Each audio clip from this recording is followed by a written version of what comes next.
이번 책은 가브리엘 가르시아 마르케스의 아무도 대령에게 편지 않다입니다. 엄기니는 송병선입니다. 먼저 이 책의 첫 페이지를 보면서 시작해 보겠습니다. 대령은 커피 뚜껑을 열고 커피가 한 숟가락밖에 남지 않은 사실을 확인했다. 그는 화덕에서 커피포트를 들어 물의 절반을 흙바닥에 쏟아버리고 녹과 뒤섞인 커피가루의 마지막 찌꺼기가 떨어질 때까지 나이프로 통안을 긁었다. 그는 자신만만하고 순진한 기대감에 부풀어 화덕 옆에 앉아 커피가 끓기를 기다렸다. 그러는 동안 창자 속에서 버섯과 역한 나리꽃이 피어나는 느낌을 받았다. 10월이었다. 그날과 같은 수많은 아침으로부터 살아남은 대령 같은 사람도 피해가기 힘든 아침이었다. 마지막 내전이 끝난 이후 56년 동안 대령은 기다리는 일 이외에는 아무것도 하지 않았다. 대령에게 도착하는 몇 안 되는 것들 중 하나가 10월이었다. 커피를 들고 침실로 오는 남편을 본 아내는 모기장을 들었다. 간밤에 천식 발작을 겪었고 지금은 몽롱한 상태였다.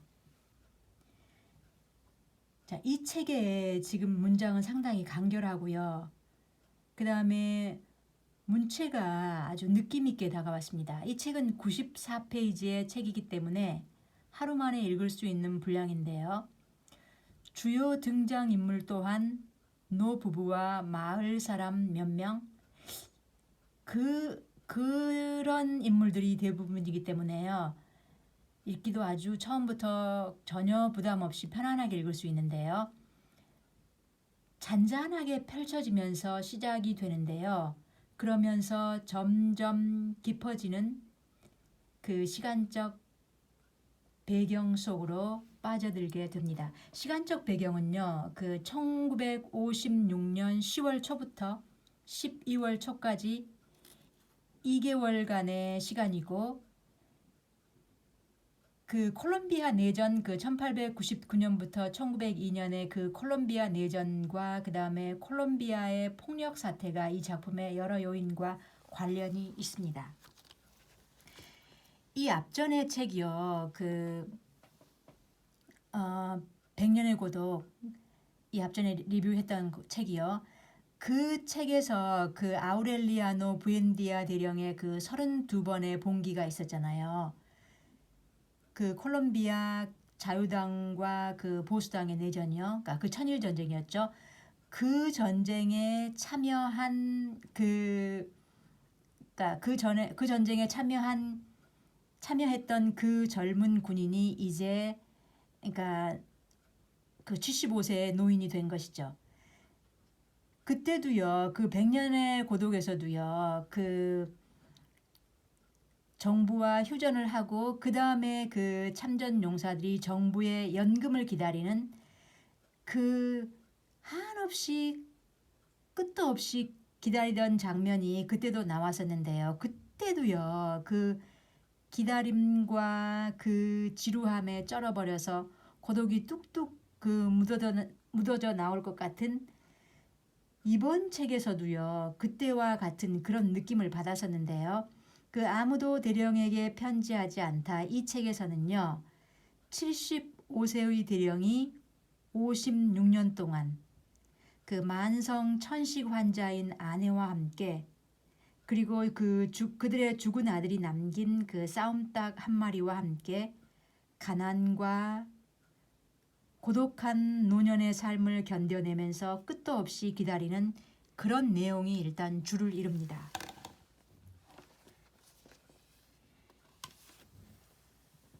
자, 이 책은요, 그 100년의 고독이 나오기 전에 쓰여진 책인데요. 그 상당 기간이 지나서야 비로소 인정을 받았다고 하는데요. 100년의 고독이 큰 성공을 거두고 나자 재조명을 받으며 좋은 그 좋은 평가를 받고 있는 책이 된 셈이죠. 그 짧지만요, 특히 비평가들 사이에서 크게 인정을 받는 책이라고 합니다. 저는 또 이 가브리엘 가르시아 마르케스의 그 콜레라의 시대의 사랑 그 작품도 또 먼저 읽었는데요. 그 작품은요, 상당히 그 나이듦과 늙어감에 대해, 그 다음에 그 늙어서 시작하는 그런 사랑에 대해 상당히 센세이셔널하게 써내려간 책이었다면, 이번 책은요, 그 맛에 비유하자면 그 묵은지 같은 그런 맛이었습니다. 얼핏 보면요, 56년 동안이나 연금이 나오기를 기다리는 이 궁핍한 노부부를 그 94페이지로 지루하게 끌고 가는 것 같지만, 또 심지어 거기다가 그 궁핍함과 비루함, 그 다음에 그 고독함, 그런 것들이 뚝뚝 묻어져 나올 것 같기도 한, 물론 그런 대목이 아주 많습니다. 그리고 그 가난에 찌들린 병듦과 그 나이듦의 서글픔, 그런 것을 읽어 나가게 되지만요, 은근히요, 이렇게 책을 쭉 읽다가 보면요, 그 대령 편에 서게 되고 동정심이 아니라 함께 분노하면서, 그리고 또 함께 응원하고 싶은, 저절로 대령의 아군이 되어가는 그런 느낌을 받았습니다. 그러니까 백년의 고독에서 아우렐리아노 부엔디아 그 대령과 함께 천일 전쟁에 참여했던 그 용사 중에 한 명이어서, 지금은 이 처참한 현실에 빠진 이 대령이 젊었을 때는 그 쉽게 과거의 용사였죠. 그런 사람이 사실은요, 우리 과거 시대, 우리 한국 과거 그 어느 시대를 살았던 그 누군가이었을 수도 있겠구나 하는 그런 느낌을 강하게 받았습니다. 여기서 엄기니 송병선의 그 작품 설명에 따르면요,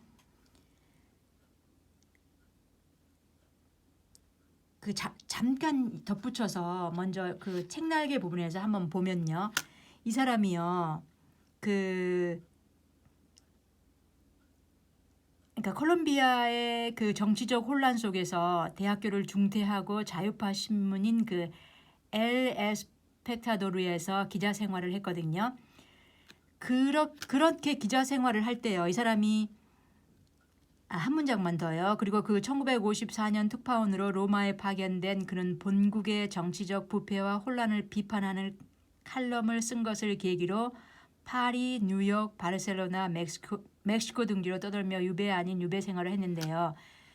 이 사람이 그 기자 생활을 하면서 어떤 기사를 썼냐면요, 그 한국전 그 참전 용사에 대한 기사를 썼습니다. 그 엄기니의 그 송병선의 설명에 따르면요,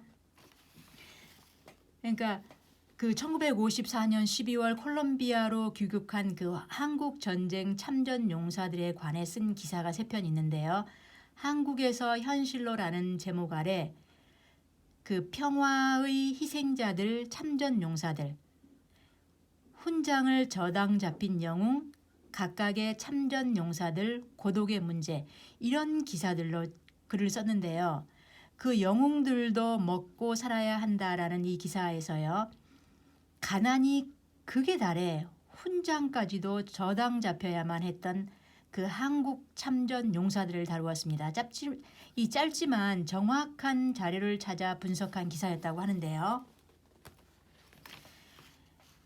상당히 그 심도 있는 기사로 그 정치적, 경제적으로 황폐했던 이 기간 콜롬비아 상황에서 가르시아 마르케스는 아무도 대령에게 편지하지 않다, 이 책의 기본 주제인 그 고독과 연대감 문제를 전개했다고 하는데, 저도 크게 공감이 갔고요. 그 다음에 그 정치적 의미가 짙게 깔린 한국 전쟁 참전 용사들의 이미지는 20세기 초에 일어난 이 콜롬비아 시민 전쟁의 참전 용사들과 서로 오버랩되었다는 거죠.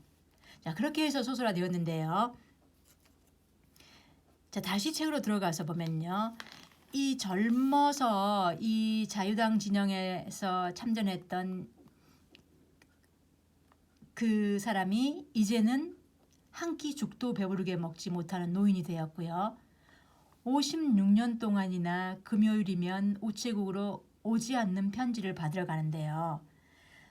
이 56년 동안 이 대령은 참전용사 연금 수급과 관련된 편지 한 통 받지 못하고 있습니다. 하나뿐인 아들은 9개월 전에 반정부 비밀 활동에 연루되어 군인에 의해 살해되었고요. 아들이 남긴 툭의 그 싸움닭 한 마리가 그들에게 남겨진 전부입니다.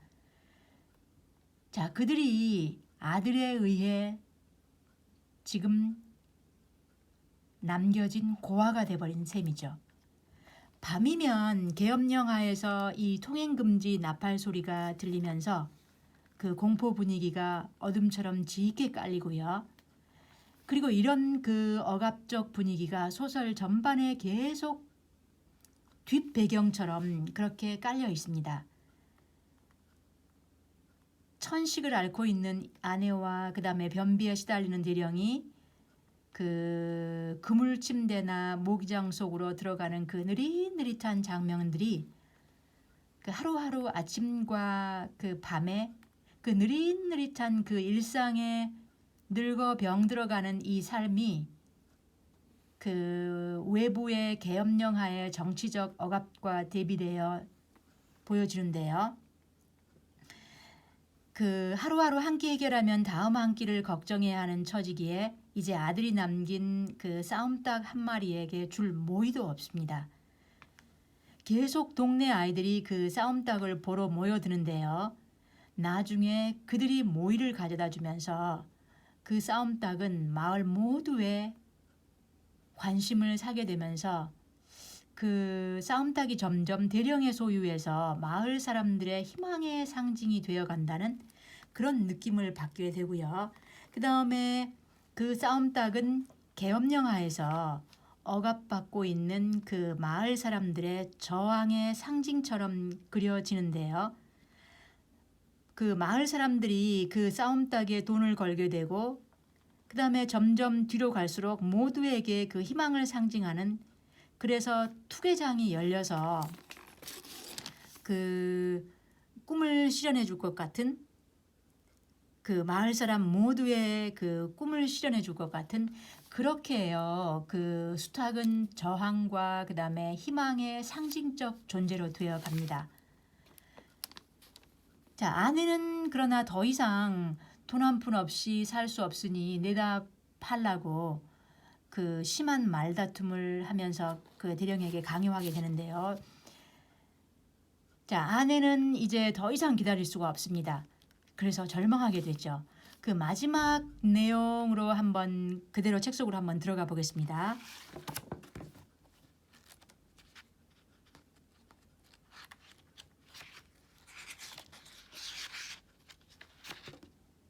저는 이 사람의 이 짤막한 이런 기사체 같은 문장에서 그 해밍웨이 문체가 좀 느껴지기도 했는데요. 거의 꺼져버린 등잔 불빛 아래 아내가 귀신 같은 모습으로 문가의 모습을 드러냈다. 그러더니 등잔불을 끄고 모기장으로 들어갔다. 하지만 계속 말했다. 그럼 한 가지 하도록 합시다. 대령이 아내의 말을 끊었다. 유일하게 할 수 있는 일은 수탉을 파는 거예요. 아내가 말했다. 시계도 팔 수 있어. 아무도 사지 않아요.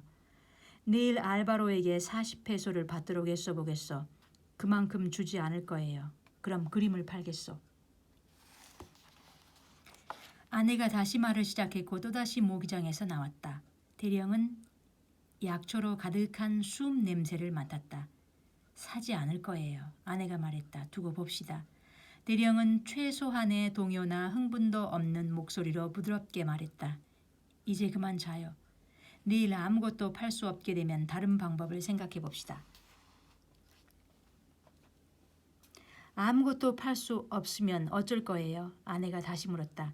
그렇다면 1월 20일까지 기다려야 하오. 대령이 완전히 의식을 되찾고 말했다. 그날 오후에 20%를 지불하오. 그건 수탉이 이길 때 이야기죠. 아내가 말했다. 만일 진다면 수탉이 질 수도 있다는 생각은 해보지 않았어요? 절대 질 수 없는 수탉이요. 질 수 있다고 생각해 봐요. 아직도 44일이 남았어. 그때 생각하도록 합시다. 대령이 말했다. 아내는 절망했다. 그동안 우리는 무엇을 먹죠? 아내는 이렇게 물으면서 대령이 입은 티셔츠의 칼라를 움켜쥐고 힘껏 흔들었다. 말해봐요. 우리는 뭘 먹죠? 대령은 이 순간에 이르는데 75년의 세월이 그가 살아온 75년의 일각일각이 필요했다. 대답하는 순간 자기 자신이 더럽혀지지 않았고 솔직하며 무적이라고 느꼈다. 똥.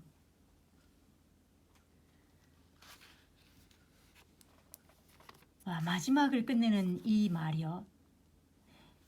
자, 이 단어 속에 그 억눌려 있는 찌꺼기를 토해내는 듯한 이 단어. 그 마지막 이 말은 읽는 독자에게 후련함을 느끼게 하면서 숨통을 틔워주는 것 같았습니다. 엄기니 성병선의 말을 그대로 한번 읽어보면서요. 이번 북리뷰를 마치겠습니다. 여기서 똥이라는 대답은 불쌍한 아내에게 상스러운 말로 소리치려는 의도 이외에도 그들이 수년간 똥이나 진배 없는 것을 먹어왔다는 사실을 드러내며 그들의 삶은 수치와 굴욕으로 점철되었으며 이것을 솔직하게 인정할 때 비로소 실제 모습으로 돌아갈 수 있음을 의미한다.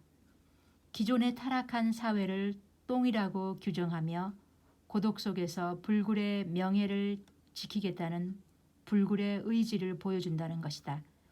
지난 과거의 고통과 불확실한 미래에 대한 관점에 쐐기를 박는 말이며 가르시아 마르케스가 말하는 인간의 새로운 희망을 제시하는 말이라는 것이다. 네, 끝까지 들어주셔서 고맙습니다.